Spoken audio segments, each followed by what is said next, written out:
Hi everyone, my name is Dave Luza from This Game Is Broken. You are not listening to This Game Is Broken. No, you are listening to the board game mechanics, Jason and Joel. I had never heard of them, so I Googled it. One tip, do not Google it because you'll get a bunch of other stuff, but not the podcast you were looking for. If you are unable to find the Board Game Mechanics podcast, then why not check out This Game Is Broken, a board gaming panel show where a bunch of idiots are given a bunch of idiotic things to do. You can find us on youtube.com/thisgameisbroken, on Facebook at facebook.com/thisgameisbroken. For now, have fun here and bye-bye.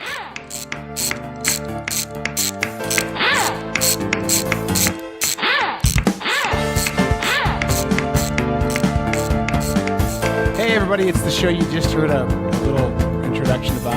I'm guessing some other podcaster just told you we're not a good show, and I mean we're okay. I don't know. I don't know what introduction we used this week, but anyway, we're pretty okay. A part of the pretty okay gang is my co-host over there, Jason. Go ahead and say something, Jason. Hey guys, it is Jason, and yeah, I'm not sure who the intro is this week either, but you'll find out. It might be nobody. I don't know. It is somebody. I just don't know who. Ever since we went pro, we got rid of our amateur status and went pro, and have all the pro league players doing our editing for us. We just never know how it's going to turn out. So yeah. And we're not really pro boys. I made that up just now. That was a lie. Jason. Yeah, I knew that. Well, Jason, it's award season, and we're going to talk about that. We're also going to talk about some games we played, and I think you've got a bit of news for us. So I guess without any more being dorks or whatever we're doing here, let's get right to the show.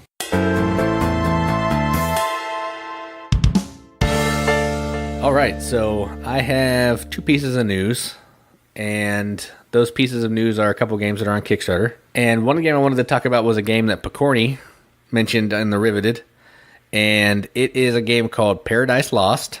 It has minis, so I'm breaking my rule, and I'm going to talk about a game that has minis. But the reason I wanted to talk about this is it's a social deduction and resource management and worker placement game together.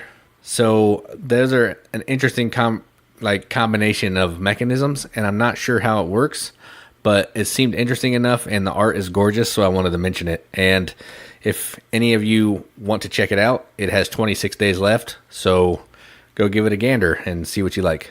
That sounds really interesting, to the point where I got distracted halfway through you talking, so I could Google search it and find a way to back that. No, it looks cool, actually. It really does, yeah. I mean, it looks awesome. Somebody described it as a mixture of Takedo meets Clue, which is kind of interesting. I don't know how that would go together, but that's what it looks like. It looks like you're playing Clue and Takedo at the same time. It's really interesting. I guess it was first published in 1667, and it consisted of 10 books when it first started, as a 10,000 line verse.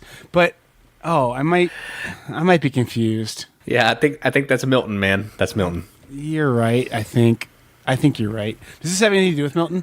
I don't think so, because your plan is like Little Red Riding Hood, Aladdin. It's like fairy tale creatures fighting like evil characters from other fairy tales. Wouldn't it be like a huge kick in the pants when you're like, I got this game, it's called Paradise Lost, and you have no idea like about like the classical work of literature, and you're just like, oh no, that would really deflate your sales, wouldn't it? It'd be like, poor Tom Butler's like, I guess I can't get that domain name. Yeah, that would suck. Hopefully he did some research, because there's also a band named Paradise Lost, and it's a pretty popular word combination. So I mean, like, I know you definitely picked this one because it has miniatures in it, and that's kind of your thing, but it does look like a good game otherwise, honestly. So no, it really does. Like 100%, it really does. Yeah. So yeah, go check that out. Next game I wanted to talk about is coming from AEG, and it is the Valley of the Kings Premium Edition. So what this is going to do is essentially going to take all three of the Valley of the Kings games, put them in, one box, give you some dividers so you can sort stuff out. It might add some additional cards, but it's just basically going to be everything in one box. So you don't have to go buy the 3 individual boxes if you're into that. And I enjoy Valley of the Kings. I have one of the versions. It's a fun little deck building game. And yeah, this will be a cool little box if you've never been introduced into the game, and you'll have everything you need to play it. So go check that out. It only has 3 days from the time this episode drops, so don't waffle too long. If you're interested, go check it out and throw that some support. Psst, Jason. Yes. Do we do anything with AEG? Like, are they working with us at all? I don't think so. This Kickstarter looks kind of dumb to me. Well, I mean, it's essentially just the 3 games repackaged. I know. And, like, you put the word premium on it and people will buy it. Like, I don't know. If you want a warranty, I'll crap in a box and mark warranty on it. That's how I feel about premium right now. Yeah. But it said, the thing that I thought was funny, on the Kickstarter, it said with premium components, and I looked at it, and it's just cards. They're like tarot card sized, I think, now or something, which actually there was a poll on the BGG page, and they're like, why are you doing this to us? We don't want tarot card sized ones. And they ran a poll, and it was like 98% were like, don't put tarot sized cards in this. So, like, I thought that was kind of interesting. And it makes sense, That though. is interesting. I mean, if you put those pyramids with tarot sized cards, it'll be like, oh, yeah. I got to play on the floor, you know? I mean, like, I don't know. It'd be huge. So they make a point, I think. I don't know, man. I'm not backing that one. I might back Paradise Lost.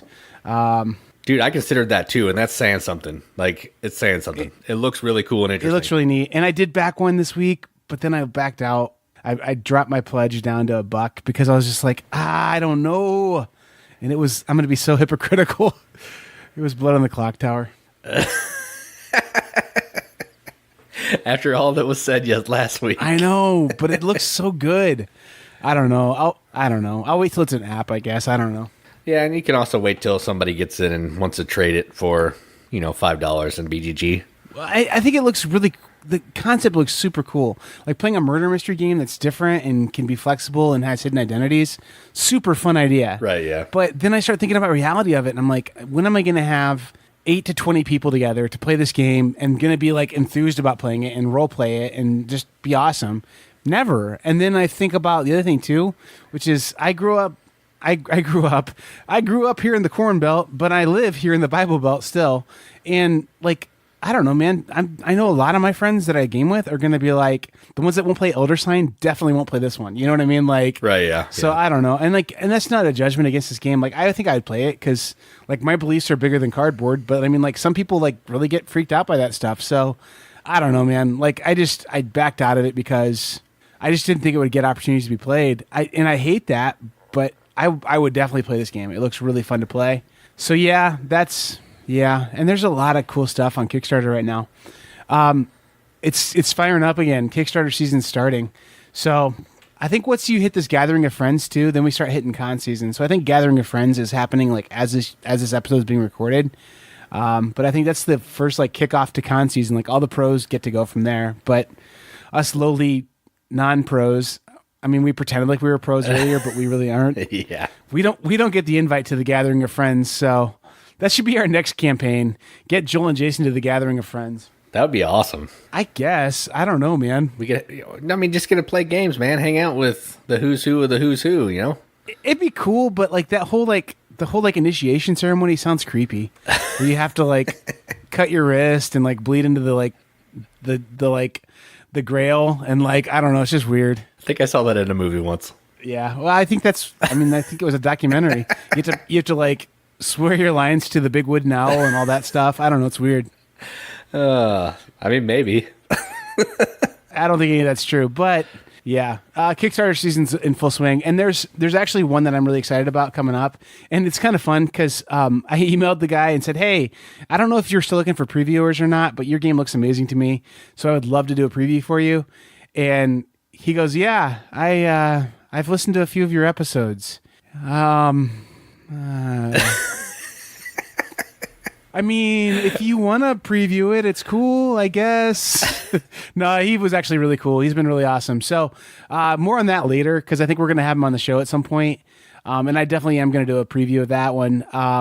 But more on that later when it gets ready to kick on the Kickstarter. So I guess, man, I don't have any news, dude. All right. Obviously. Well, let's just go on to the games we played.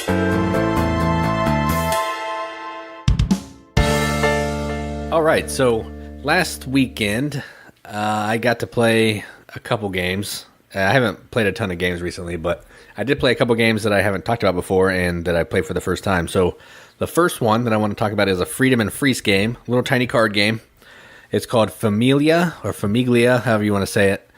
And it's a 2-player only game, and each player has 4 cards. There's going to be 1 card of each of the 4 different colors.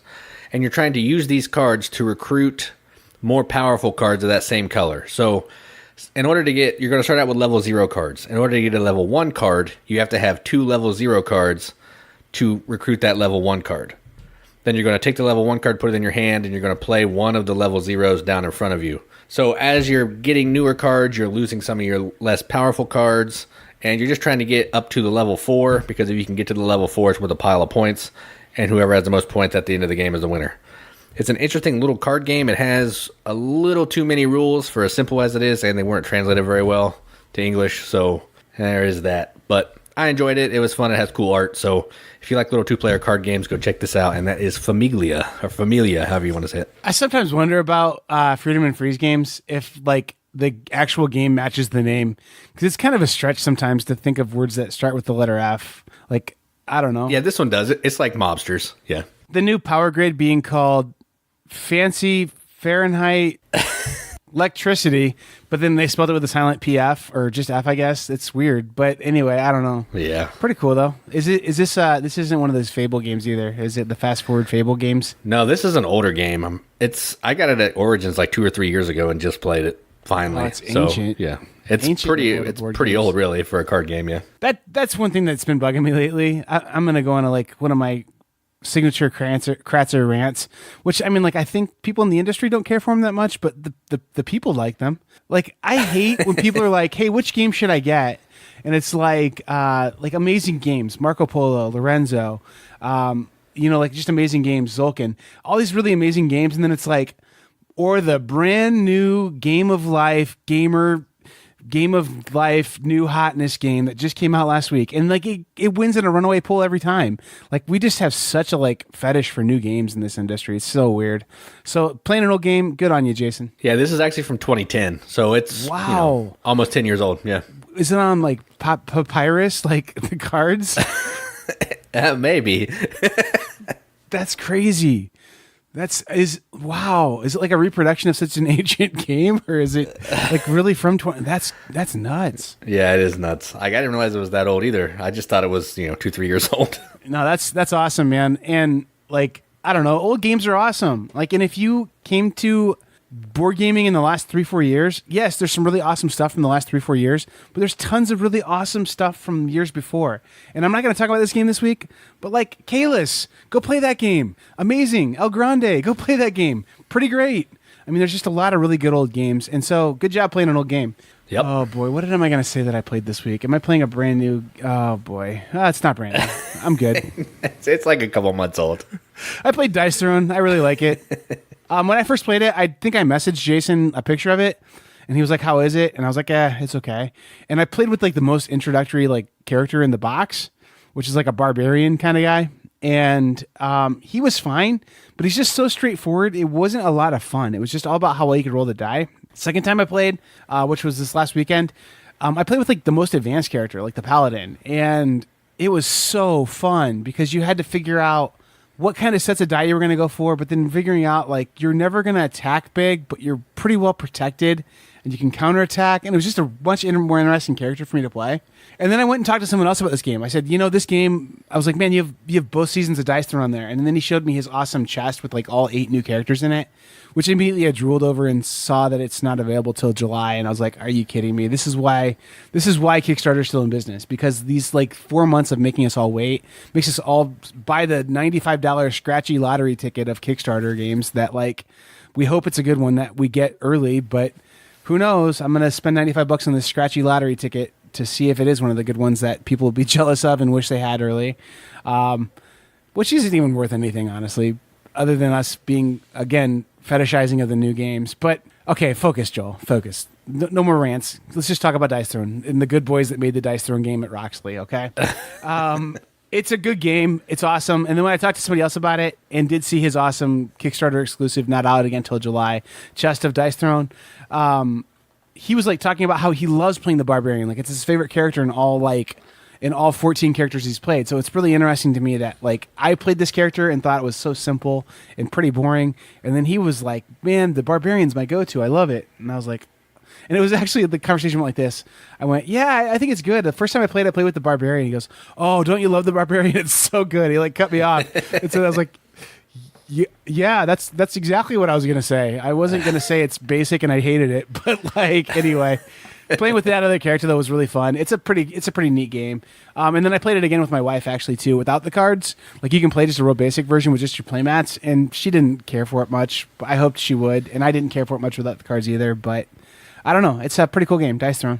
That's cool. Yeah, I might play that sometime. I'm sure my buddy that gets all the new hotness has it, so I'll just have him bring it over. I'm sure he does. Yeah, actually, I think I know he does because I've seen some pictures. So.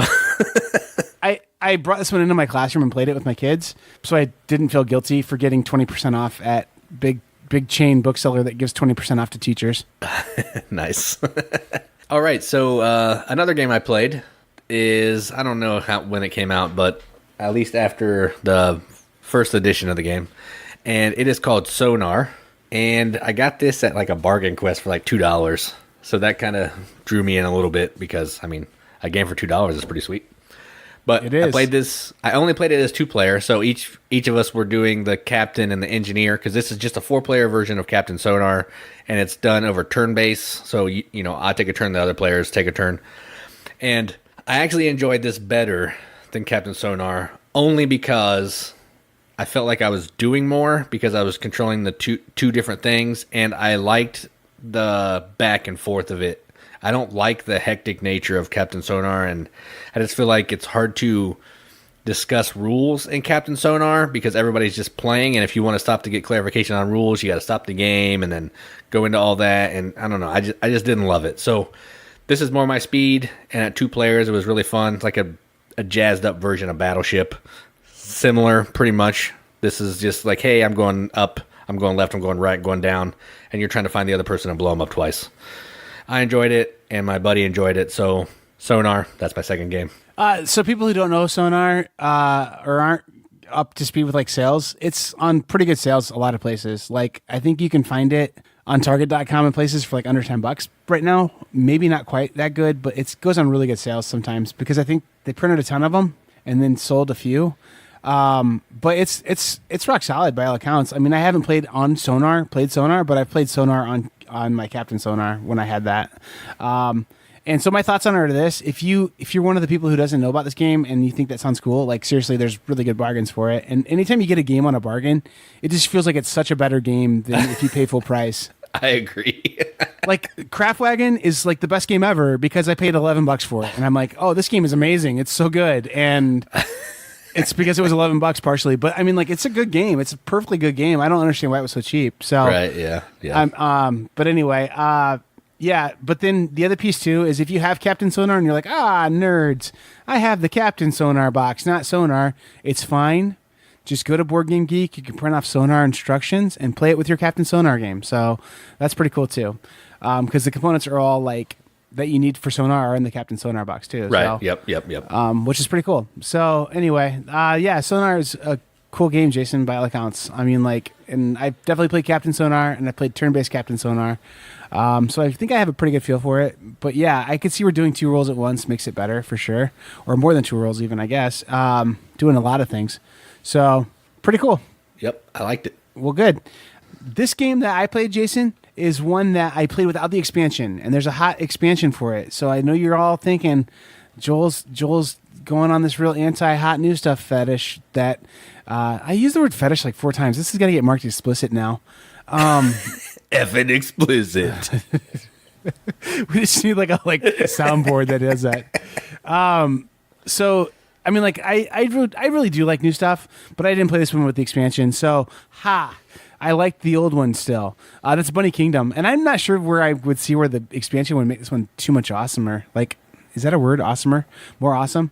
I really like this game this time though, and it was because I was playing with a really like green new gamer, and he was like, I've played Seven Wonders, I've played Ticket to Ride. I'm like, well, let's try this one. This is dice drafting with a board, or not dice drafting. I wish it was. That's next. It's card drafting with a board. And so I mean, it was a lot of just like kind of picking the cards that you want and making arrays and little cloisters of people.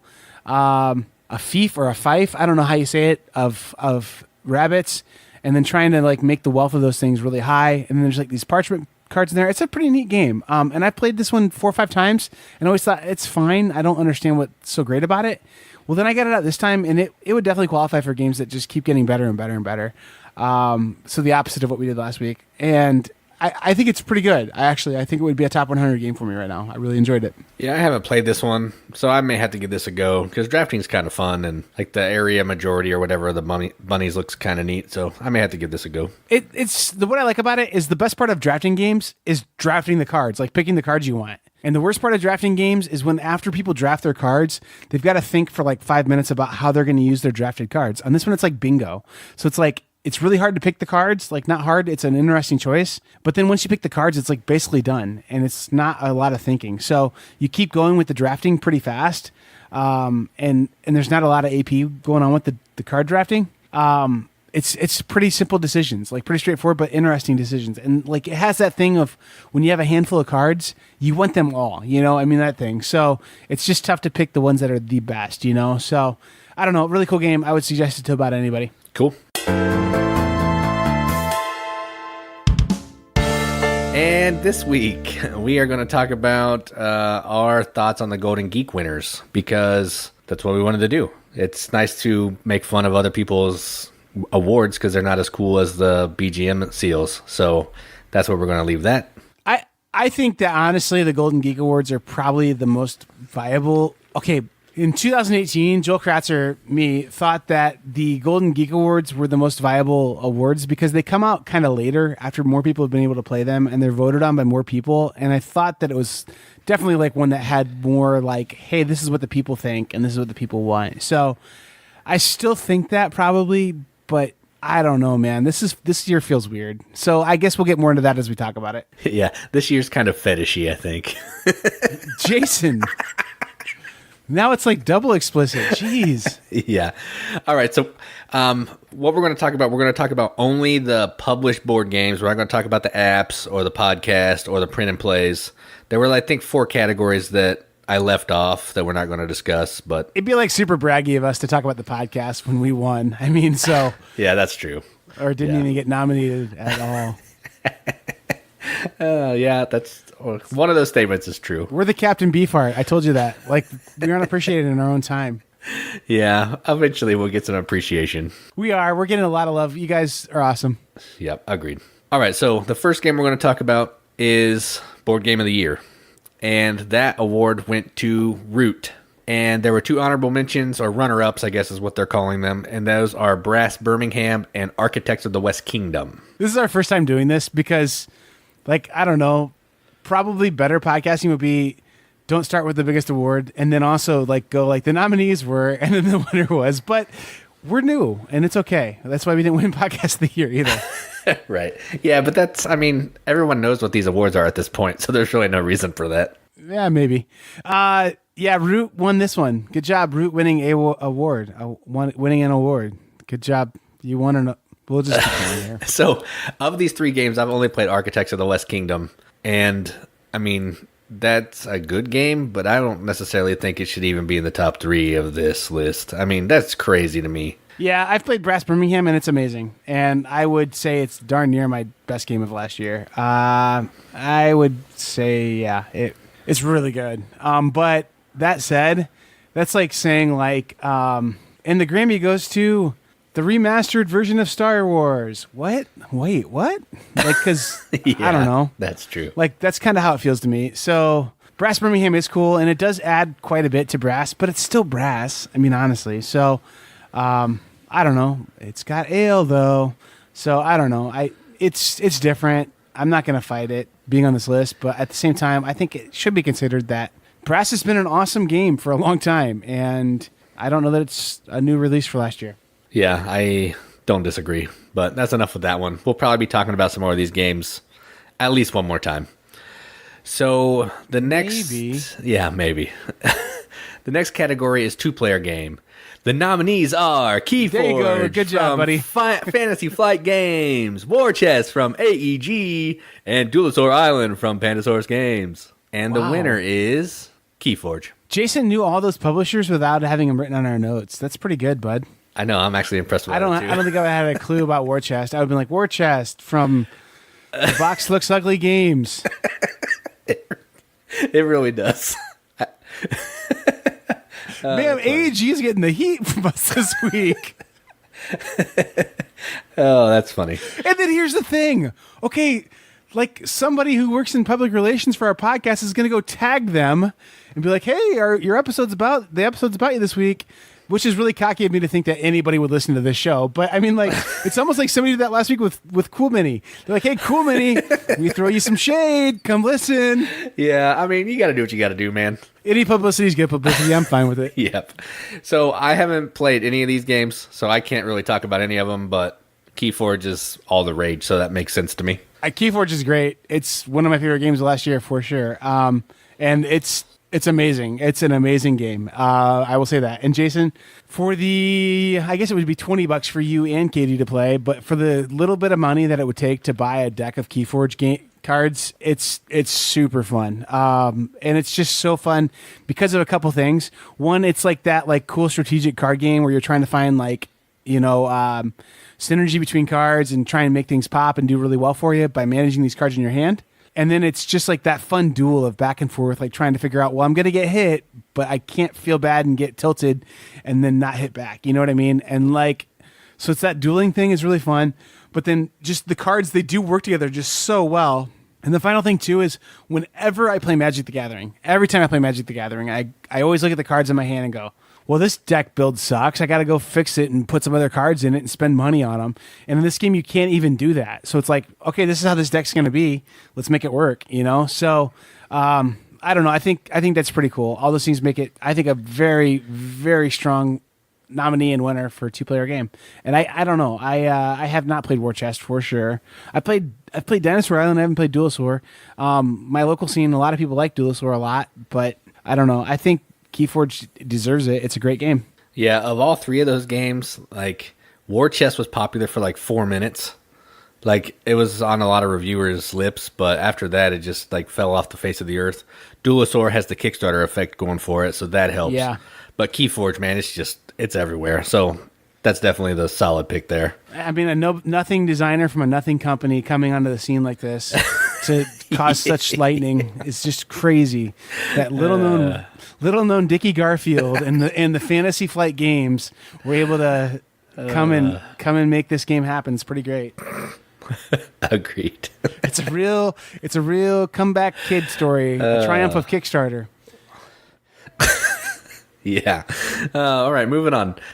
So the next category is artwork and best artwork or best presentation. And the nominees for that were Root from Leader Games, Everdell from Starling Games, and Brass Birmingham from Roxley. And once again, the winner. Boy, Jason, he knew them all again. Yeah, I did. I'm pretty okay at that. And the winner is Root again, which I have huge beef with right now. Yeah. Like Brass Birmingham and Everdell both look better than that game. Like that board is ugly in Root. I can't see how Everdell didn't win. I mean, no kidding, man. It's gorgeous. Like it's gorgeous. Like that game was made just to look awesome. I mean, like I don't know, and it's a good game by all accounts, but it's just made to look awesome and have table appeal. So I mean, I don't know how it didn't win, and I don't know, man. Like Root, I know everybody loves the style of the art on that, but it's like, okay, cool. These chunks of wood have little fox faces on them or whatever. I mean, like I don't know. It just doesn't. I think it's cute, but I think that like Everdell is just like, whoa, like breathtaking, and I don't know. I think Brass Birmingham has those amazing poker chips in there. The board looks great. The insert's awesome. Like everything in production on that is just awesome. So I don't know if they consider that stuff in presentation or not, but both those games are awesome. And I'm not going to say Root isn't awesome, but I don't know. I think this one could be the folks at EverdellGames.com. Oh, no, wait, Starling Games. Could take beef with this one, I guess. Yeah, I would if I was them. Because Everdell is art first, gameplay second. I mean, some of those cards are so hard to read because the art is so, prominent that I feel like that should definitely win, but what ifs. Yeah. I mean, at least like an absurd game where it's just a bunch of numbers in a deck of cards didn't win any awards this year. Anyway, moving on. Let's go talk about something else. Yeah. All right. Now we're going to talk about card games. Up first for the nominee is The Mind from Pandasaurus. Then we have Keyforge from Fantasy Flight. And then we have Thunderstone Quest from AEG. And all right, Keyforge. What? Right? No. It's a bunch of cards with numbers on it that you can't talk in, and that is The Mind. Oh, wait, that's what happens in that game, Jason? You talk using your mind. It's a game? Unfortunately, yes. I mean, I don't get it. I do not understand the love for this game. Like, I haven't played it, so again, I'm talking just based on what I've seen and what I've heard, but I've played the game, like, the ones with the numbers where you can actually talk and play games, and that's really not that fun. And this is a silent version of that, so I saw the game and The Mind sitting right next to each other at Target, and I was like, what are you doing, Panda guys? Like, what are you... Give us more Dinosaur Islands. Yeah, anything. Even Wasteland Express, and I'm not even a minis Ameritrash guy, but that's better than this. So, like, the game, you're allowed to talk, though. Right, yeah. That sounds real dumb. Hey, I've got an 11. I'm putting an 11 down. Anybody got anything less than an 11? I think the game is not cooperative. Oh, gotcha. Yeah, that'd be really easy. Hey, I have 1, 7, 12, and 14, and go. Anybody got anything less than 14 before I put my 14 down? Yeah, they're different games, but we all good here? They have the same premise, and the cards look like identical. And then The Mind is like, it's called Did You Get Lucky This Time or Not? Is what the name of the game should be, honestly. I don't know. Like, like how Keyforge didn't win that either is crazy to me. Like, whatever. Just some information about Keyforge that I understand is that FFG had to build a special computer to like make the cards and have the algorithms all work. Like that had never been built, like a Watson type IBM computer. And that Richard Garfield was like, man, I want to make this game, and has been wanting to make this game for like years, but didn't have the technology and printing available to him to be able to make this happen. And then like basically FFG had to like go and like assure this printing company like, hey, if you print these one-off decks, we will make a lot of games with you that are like this one-off kind of thing.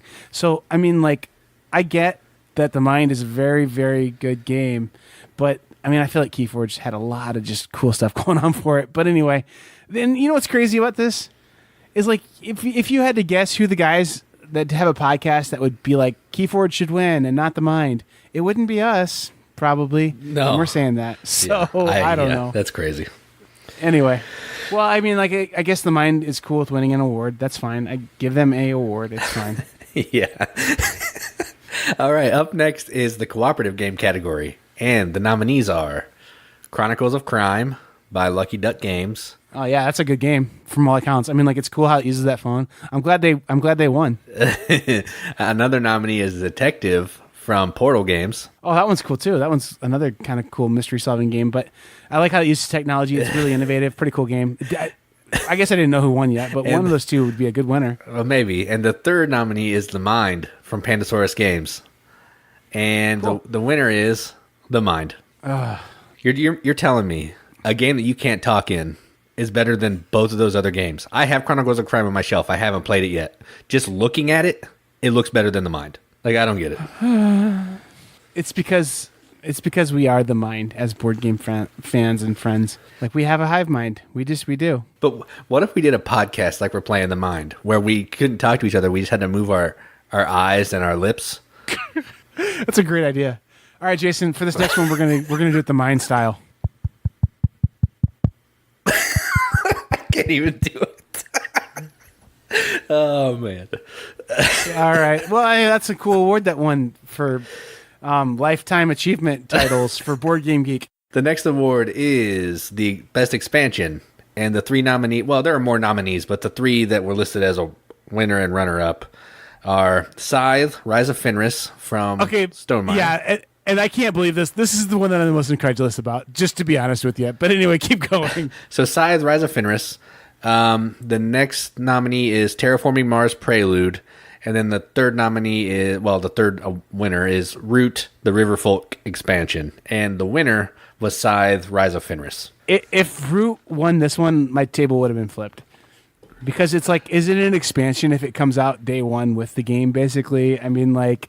Yeah. And I don't know that it's quite that, but I think it's darn near. I mean, like... I don't know.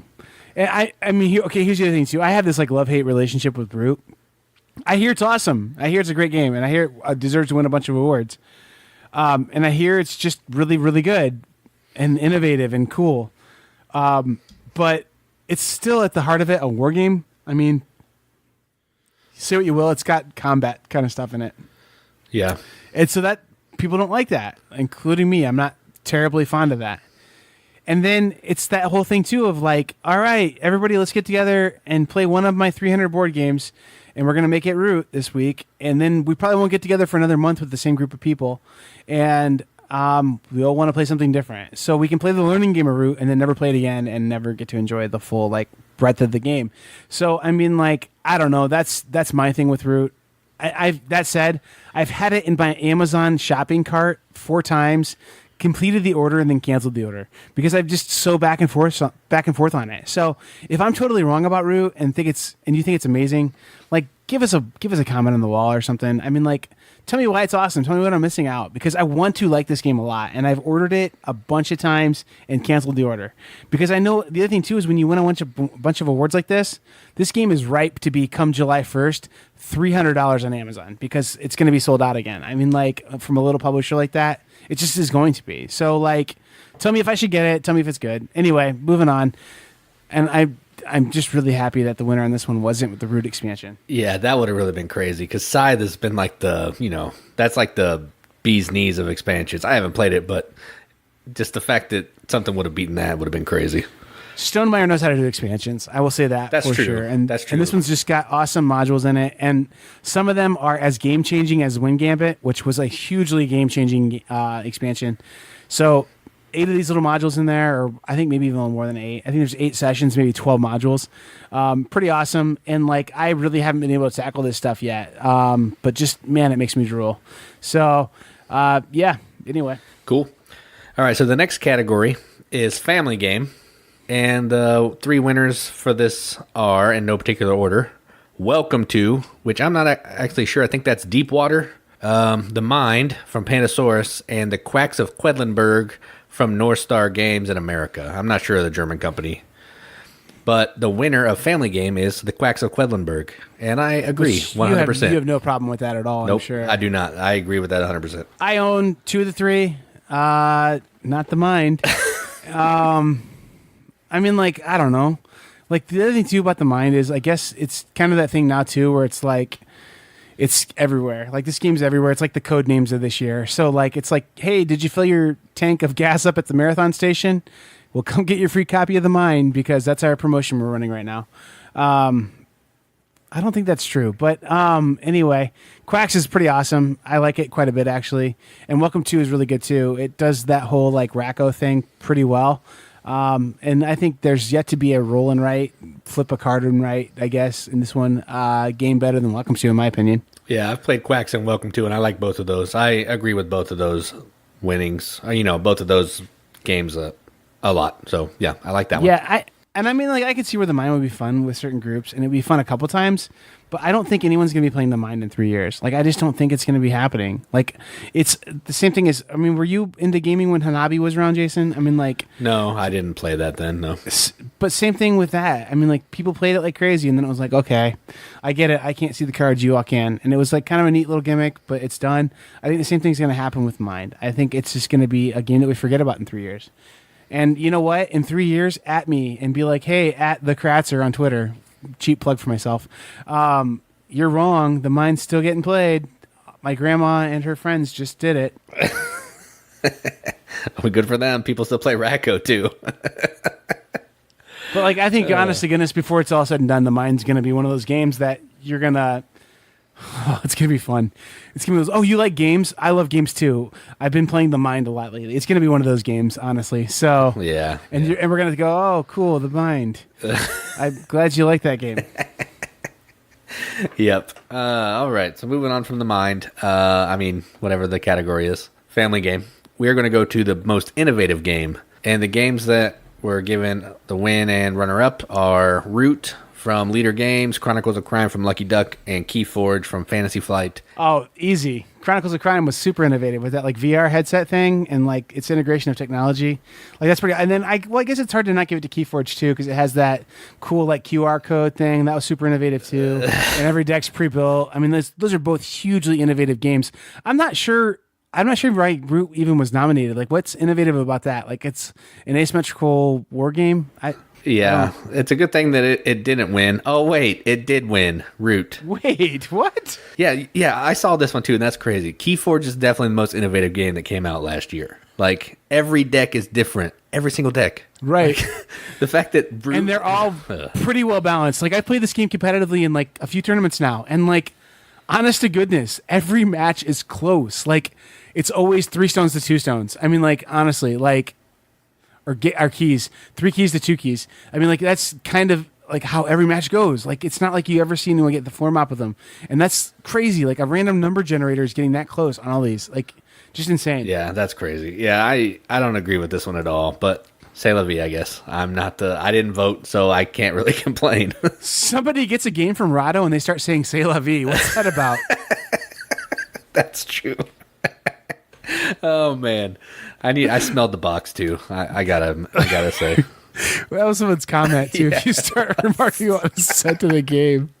Oh man. Yeah, that's my buddy that gets all the new hotness. So that's how we knew we arrived. When Jason has Rado's home address and could go visit him now if he wanted to. Yeah, I actually just trashed the box and I forgot to write it down. Well, he'll send me something else maybe. Don't act like you won't go dig through the trash. You're right, I will. All right, so moving on to the next category, and that's party game. And the nominees here are Decrypto, and I'm not sure what company it is. I think Yellow. Yellow. Just One, which I think is Libellude or something like that. Yeah, the cool looking font. Yeah, and The Mind from Pandasaurus. And the winner is The Mind. So The Mind is the best card game, the best, what else is it? The best cooperative game, and the best party game. So that tells me all I need to know about that game right there. At least it didn't win the art award. That's true. Black cards with white font. With a floating bunny. My wife actually listened to last week's episode. And she said, you guys need to say 2 positive things for every negative thing you say. So we're behind a lot. Yeah, we need right now. Yeah, a lot. Yeah, but Pandasaurus, your games are good. Dinosaur Island, one of my picks for last year. Actually, I think it might have been technically a 2017 game, but I would have been really happy for Pandasaurus to win Game of the Year with Dinosaur Island. I think I would have not complained about that pick much because that's a great game. Agreed. So good job, Pandasaurus Island. Pandasaurus games on having a good game there. That's a really good game. And then some of your other games, really great too. Like I pretend like I don't like Machi Koro, but it's a fun roulette type, craps type game. And beyond that, Wasteland Express, Jason mentioned it, really good game also. So there's your love, Pandasaurus. The fact that like index cards with numbers on it won so many awards is pretty weird to me. Yeah. And then Ledger Games, whatever it's called. I don't know much about you, but I know that you have really clever designs that are asymmetrical and neat. And I really, honest to goodness, want to like Root, and I might end up owning it. And I think it probably is a good game, but I just don't understand how a game wins so many awards and then otherwise like hasn't been played that much in my group, hasn't been in my sphere of influence as being, oh my gosh, this game's amazing. But then just takes away and like runs away with all the awards. Yeah, I agree. I don't think it was in anybody's, like, I think it was in some people's top 10 games of last year, but I don't know. A lot of people were like, oh, this is the best game of last year. Like, reviewers either. So it's just weird. I think maybe just everybody likes it, kind of. Yeah, I mean, I haven't played it, so again, I can't talk to that, but it is crazy. Like, it's number 60 on BGG2 or somewhere around there, which is nuts. Right. All right, so moving on from party game, we're going to go to the solo game, which I've played one of these, and the nominees are... Well, the 3 award winners are That's Pretty Clever.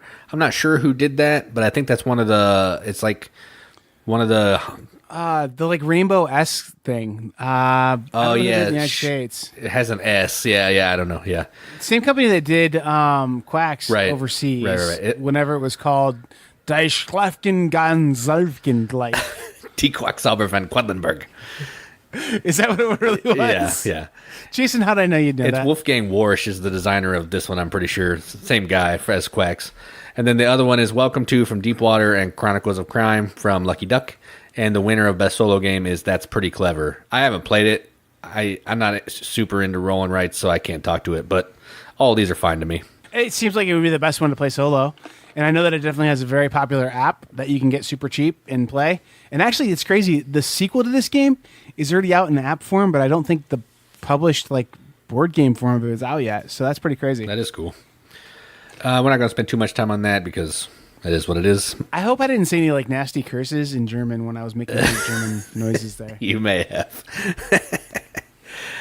Next one is the strategy game. And the 3 games there are Brass Birmingham from Roxley, Root from Leader Games, and Teotihuacan from Indie Boards and Cards, NSKN, the whatever they're called now. No, not Indie Board. Board and Dice. Board and Dice. Before you declare the winner of this, like basically there's 2 categories that are just extremely opposite of each other here. There's strategic games and then thematic games, right? And that's kind of what we call like Euro games and Ameritrash games.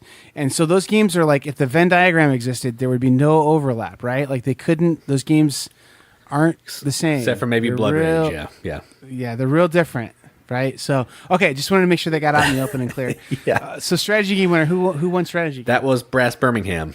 Yay, I'm happy with that. I like that game. Yeah, I would have been fine with Teotihuacan too. I haven't played Brass Birmingham or Root, but Teotihuacan is a pretty good game, so I like it. Yeah, that's cool. And I guess Root is a.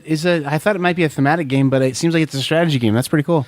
Yep, it is a strategy game. But moving on to the thematic game, the last one we're going to talk about. Cool. Western Legends. Love that game. It's so good. Yeah, so we have Western Legends from Colossal, Rising Sun from Simon or Kaman, however they're going to say it this week, and Root from Leader Games. Wait, what? The same game? Is there 2 Root games? Or? No, just one Root game. Wow. And the winner of thematic game is Root. Huh. Cool. I don't think... Is that Ameritrash at all? Like, I don't get it. I don't either. I didn't think that was an Ameritrash game. Yeah. I don't think... Does it have die in it? I don't think so. It doesn't even have minis. It has, like, wooden meeple guys. All right. This is the only way I can make things okay in this episode. Amazon.com. ROT. I'm looking at... Board game. This is number 5 for the year, Jason. Number 5. I'm halfway done buying. Oh, enter your child's birth date for recommendations. No, it's just for me. It's not for my kid. It does say type of game, strategy / war game. Yeah. It does have dice rolling. All right, that's number 5, Jason. I bought my 5th game for the year. Oh man, this board is beautiful. It's gorgeous. It's nice and brown and green. Oh man, it definitely deserves best artwork. Oh, those meeples are just orange pieces with eyeballs. That looks awesome. Those people look like they're having a great time holding some cards. I'm done looking at Root. So yeah, those are the BGG Golden Cleaver Awards or Geek Awards. Golden Cleaver. And I agree with maybe 3 of them. Outside of that, I don't really care too much. All right, well, I can't really, I don't think my criticism of Root is merited because I haven't played it, and it'll be really funny when I play Root this weekend and go, yeah, it's my favorite game of all time right now. You probably will. I'm not going to lie, it could be. It could end up being an amazing game. But, okay, so here's the other thing. I don't like mean games. I don't like games that are mean. And I know that you make some alliances and this stuff and whatever, but, I don't care for mean games that often. Man, this does look like a war game. It is a war game, man. It is. It's Cole Worley, man. He does nothing but war games. It looks like GMT war game, from the 70s, little cardboard squares on the board. So, but yeah, I may come back and say this game's amazing, but the 2 things that are definitely real that have to be considered are the fact that this game is one of those games where it's people need to be prepared to play it. They need to know how to play the game and play their particular role.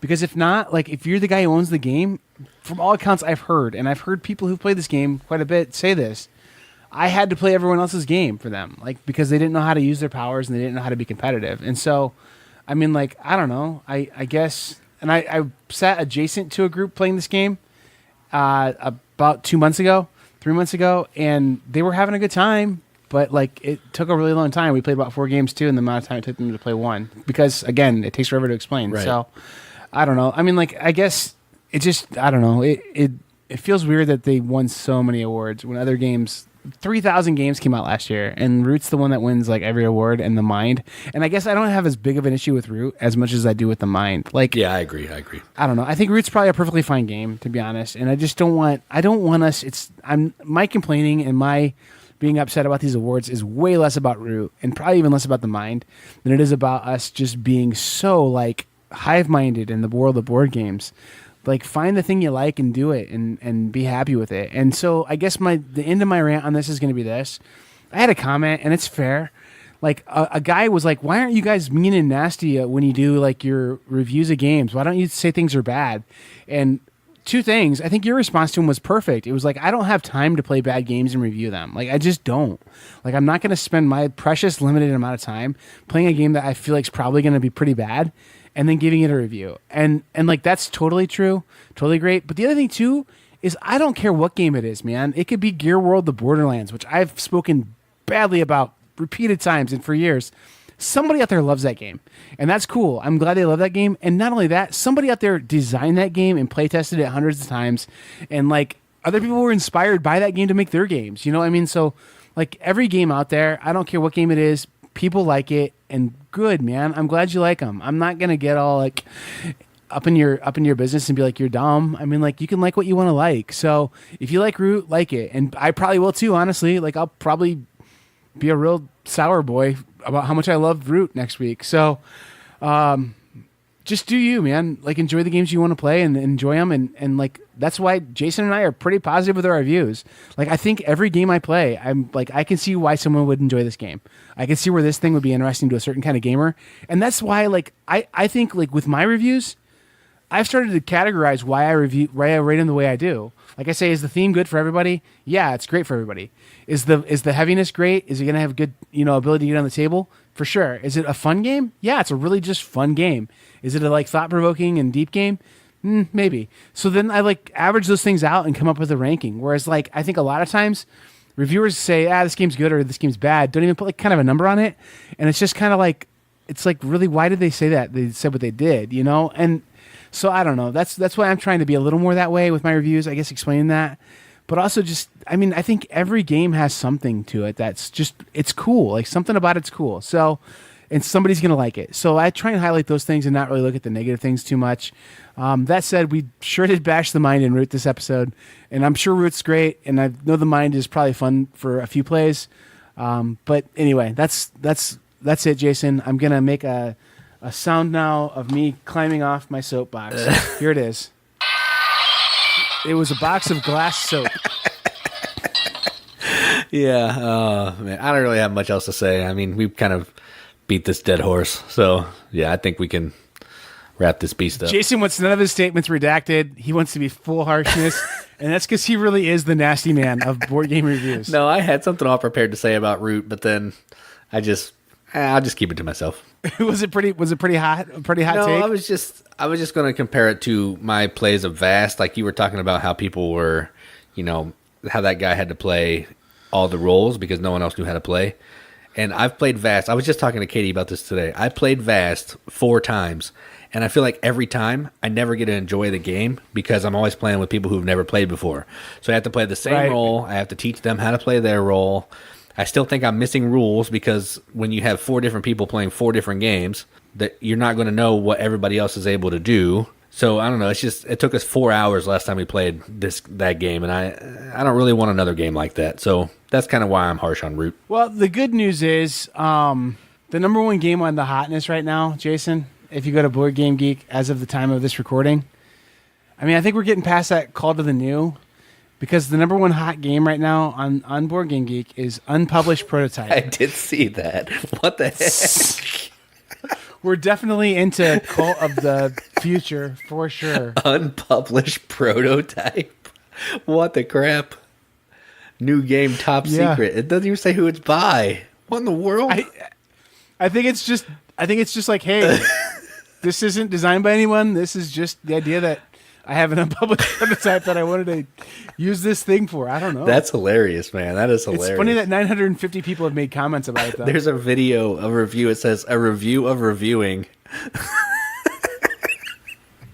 Oh, man. That's pretty awesome, actually. That is awesome. All right. Well, cool. Well, we will miss you, AEG. And Pandasaurus. Yeah, Pandasaurus. And, oh, man. I mean, like, it was a fun relationship with you guys while it lasted, I guess. I'll edit all the negative stuff out. So the episode will be about 14 minutes. 6 minutes. But, I mean, speaking of AEG, like, this is just how, like, short our memories are. Didn't they have that, like, something darkness card crafting game on Kickstarter last year? Oh, yeah, that's true. They did. I forgot about that. Did that game come out? I mean, like, I don't know. Like, it looked kind of cool. I don't know. Like, just weird. Yeah, that is weird. All right. Well, let's go pack some Kickstarters. Yep. We're just such weird people in this industry. I love us all. Like, we're just all weirdos who have weird little idiosyncrasies. Yep. And I think that's kind of what makes it great. You know, normal is overrated. Yep, I agree. Like this podcast. If you listen to this podcast, like, I was afraid I was going to offend people by saying that we're all weird. But if you listen to this podcast, you know you're weird. Like, you definitely know you're weird. Yeah. You know who you are. All right. Keep the board game mechanics weird. Yep. And I'm just going to go ahead and sign off. I'm Jason. Keep gaming. I'm Joel. Keep board gaming weird.